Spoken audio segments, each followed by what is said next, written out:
মিরাটে বিজেপির সাংসদ অরুণ গভিলের জয় নিয়ে বিতর্ক।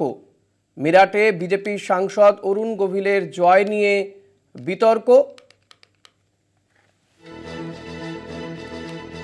দুটি বুথে ২৭% ভুয়ো ভোটে অরুণ জেতেন বলে দাবি করেছে একটি সর্বভারতীয় সংবাদ সংস্থা। মাত্র ১০,০০০ ভোটে অরুণের জয় নিয়ে প্রথম থেকেই বিতর্ক দানা বেঁধেছিল।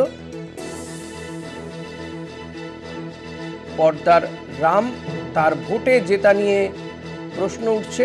এ নিয়ে কথা বলবো, আমাদের প্রতিনিধি জয়ন্ত চৌধুরী রয়েছেন আমার সঙ্গে টেলিফোনে।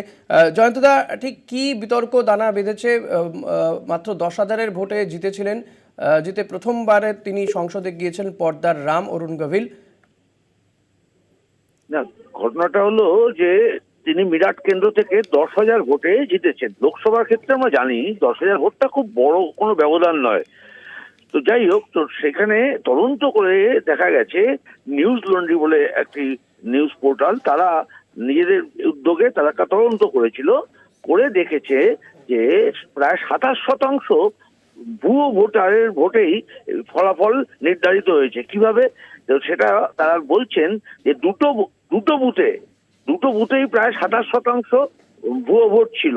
তো তার প্রেক্ষিতে যারা দেখছেন, তদন্ত করতে গিয়ে দেখেছেন যে ভোটার তালিকা যখন সংশোধন করা হয়, তা চূড়ান্ত করার আগে তাতে ভোটারের নাম তোলা এবং নাম বাদ দেওয়া, সংযোজন বিয়োজন দুটোই হয়।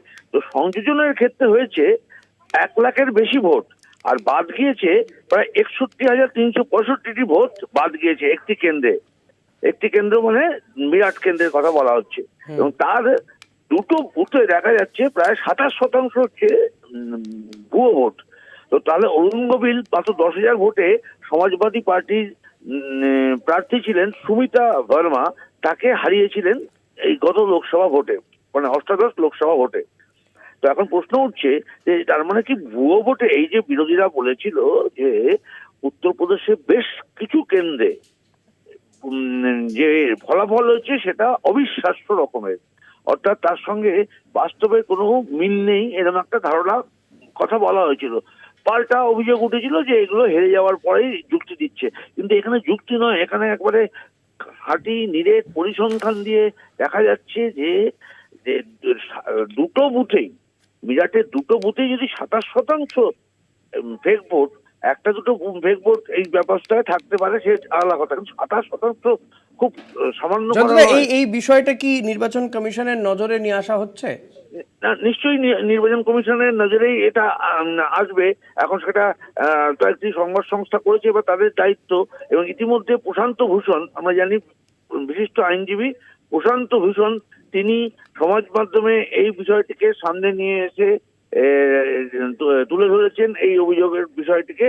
তার ফলে কিছু একটা পদক্ষেপ নির্বাচন কমিশনকে করতেই হবে। কিন্তু আমরা একটা অন্য বিষয়ে বলতে পারি ঋষিকেশ, এটা হচ্ছে পশ্চিমবঙ্গে গত কয়েকদিন আগে একজন জঙ্গি ধরা পড়েছে, তার কাছে কিছু ভোটার কার্ড পাওয়া যায় তার নামে, এবং তখন অভিযোগ ওঠে যে তার মানে কি তৃণমূল জিতেছে সমস্ত জঙ্গিদের ভোটার কার্ড দেখে, সেইভাবেই তারা ভোট পেয়েছে, এই বলে বিজেপি এরকম একটা ধুয়ো তোলার চেষ্টা করছে।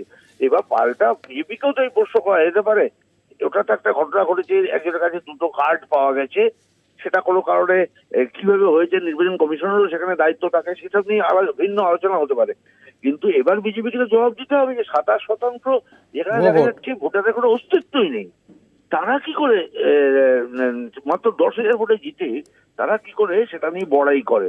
এই প্রসঙ্গটা তো উঠবেই, এটা রাজনৈতিক প্রসঙ্গ, এটা তো উঠবেই। নির্বাচন কমিশন এখন কি করে সেটাই দেখার। ধন্যবাদ জয়ন্তদা। কথা বলছিলাম প্রতিনিধি জয়ন্ত চৌধুরীর সঙ্গে। ২৭% ভুয়ো ভোটে জিতেছেন অরুণ গভিল, বিজেপির এই সাংসদ পর্দার রাম। মাত্র ১০,০০০-এর ভোটে অরুণের জয় নিয়ে প্রথম থেকে বিতর্ক ছিল, আর এবার এই বিতর্কে আরও মাত্রা পারল। মিরাটের বিজেপি সাংসদ অরুণ গভিলের জয় নিয়ে নতুন করে বিতর্ক দানা বেঁধেছে। দুটি বুথে ২৭% ভুয়ো ভোটে অরুণ জেতেন বলে দাবি।